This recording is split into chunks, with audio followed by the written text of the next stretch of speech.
Troisième bracha, c'est la bracha de la Kedusha. On l'appelle Birkat HaKedusha, puisqu'effectivement ici, on va mentionner une bénédiction qui va parler de cette unicité d'Akadosh Baruch Hu, qu'il est incomparable, il est Kadosh, il est séparé de tout, il est différent de tout. Alors, avant de commencer cette bracha, voici la kavana globale qu'il faut avoir. Ribono Shel Olam, maître de l'univers. Ineni Rotse Bivrachazo, je veux, par cette bénédiction qui arrive, les Varechecha, donc proclamer que tu es source de bracha, Shiata El Kadosh, en ce fait que tu es une puissance, ou un Dieu si tu veux, Kadosh, donc différente, séparée. Yichaven, il faudrait avoir la kavana. Chez Hashem, Beatzmuto, que Dieu dans son essence, au Bimidotav et dans ses traits de caractère, Rachok Meod Measagatenu. Il est très loin de notre perception. C'est nous, on va dire Hashem, tu es Kadosh, tu es différent. Mais tu as perçu déjà ce que c'est Hashem pour dire qu'il est différent.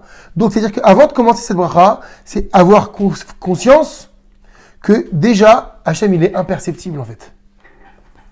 VM Lanout Fissa, il n'y a aucune prise, klal ou klal du tout, sur ce qu'Akadosh Baruch Hu peut être. Pourquoi Kevan, Shen, le Dimion, parce que déjà, il n'y a aucune comparaison. Dimion, c'est une image. On ne peut pas l'imaginer. Imshum Echad Me'enyanim, avec aucun des existants qu'il y a sur la terre. Vimshum Echad Matiurim, chez Medame Adimion, ou avec aucune chose qui a pu être formée sur terre qui puisse lui ressembler, il n'y a rien. Ah oui, certains ils vont s'imaginer du feu. Mais quel rapport? Est-ce qu'Hachem il peut être comparé à du feu? Le feu c'est une créature. Donc déjà, tu vas annoncer qu'Hachem il est Kadosh, mais n'oublie pas que Hachem il est imperceptible. Il n'y a aucune emprise intellectuelle sur la portée d'Akadosh Baruch Hu. C'est impossible. Mais tu dois quand même proclamer sa Kedusha. Voilà ce qu'il faut avoir en tête avant de commencer à ta Kadosh. Le fait de ne pas pouvoir percevoir, ne serait-ce qu'une étincelle d'Hachem, c'est prouvé qu'il est vraiment Kadosh. Et maintenant, on commence la bracha. Ata Kadosh, tu es Kadosh, c'est-à-dire quoi tu es Kadosh? Ata be'atzmutecha ni'ala masagatenu. Ce premier Kadosh, sa définition c'est la suivante. Par ton essence, tu es caché de notre perception. Ça veut dire que tu es imperceptible. C'est ça que ce mot Kadosh veut dire ici. Donc si vous traduisez maintenant Ata Kadosh, on doit tout de suite traduire tu es imperceptible pour nous. Veshimcha Kadosh, alors on a dit Shimcha ton nom, mais ça ne veut pas dire ton nom. On a dit Shimcha, ça veut dire ta fonction. Et qu'est-ce que c'est la fonction de quelqu'un? C'est ce qu'il fait. Donc Veshimcha Kadosh, ce que tu fais, est Kadosh. Regardez les petits mots. Peolotecha, tes actions, ou midotecha, et tes attitudes, nisgavot measagatenu, sont élevées par rapport à notre perception. Donc le premier Kadosh se réfère à Hachem lui-même, tu es au-dessus de toute perception, et même tes œuvres sont au-dessus de toute perception. Ukdoshim et les Kedoshim, c'est quoi les Kedoshim? Et ceux qui sont saints, on parle de qui là? Israël et les anges. Parce que je vous rappelle que les deux font la Kedusha. Mais on a mis en premier qui? Israël, d'abord. Et ceux qui sont Kedoshim, à savoir les Bnei Israël et les anges, Bechol Yom, chaque jour, Yalelucha, c'est là, ils te louent, c'est là et de façon éternelle. Otam Kedoshim, ces êtres qui sont saints. Allez, traduisons saints, c'est plus simple.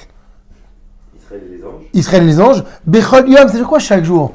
Mistakelim. C'est quoi Mistakelim? Ils regardent, ils observent. Bashgachato Aleem. Ils contemplent combien tu veilles sur eux.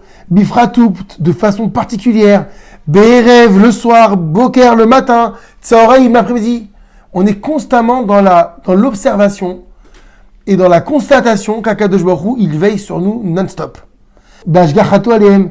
Ils contemplent combien tu veilles sur eux. Bifratou, de façon particulière. Be'erev, le soir. Boker, le matin. Tsaoraïm, l'après-midi. On est constamment dans l'observation et dans la constatation qu'Akadosh Baruch Hu, il veille sur nous non-stop. Alken, c'est pourquoi Yelucha, c'est là, ils font ton éloge. si on a dit tous les jours, pourquoi on dit c'est pour l'éternité? Lomar, c'est pour dire chez Kariyasu Lamed, que cela, on le fera pour toute l'éternité. Constamment, on fera la louange d'Akadosh Baruch Hu sur le fait qu'il est Kadosh. Baruch Ata Hashem, c'est la suite, c'est la conclusion de la bracha. Source de bénédiction, tu es Seigneur éternel. Ael Akadosh, la puissance Kadosh. C'est l'article défini. Il est là, Kedusha. Il est celui, véritablement, qui est Kadosh. Imperceptible, incomparable, intouchable, inaccessible. Voilà ce que ça veut dire Kadosh. Et, pendant la répétition, on va répondre Amen. Ça veut dire quoi Amen? On a dit Emet, c'est vrai. Hi abracha ve'ashem achazé, cette bénédiction et cette louange, à nimodé, je suis d'accord. Ou ma'amin, et j'ai la conviction, shashvachimlo idbarach en nimvneim, que ces éloges que l'on fait et ces louanges que l'on proclame, c'est à lui seul, à Hachem, qu'il convienne. C'est ça que veut dire le mot Amen. J'ai la émouna que c'est vrai, j'ai la conviction que c'est vrai.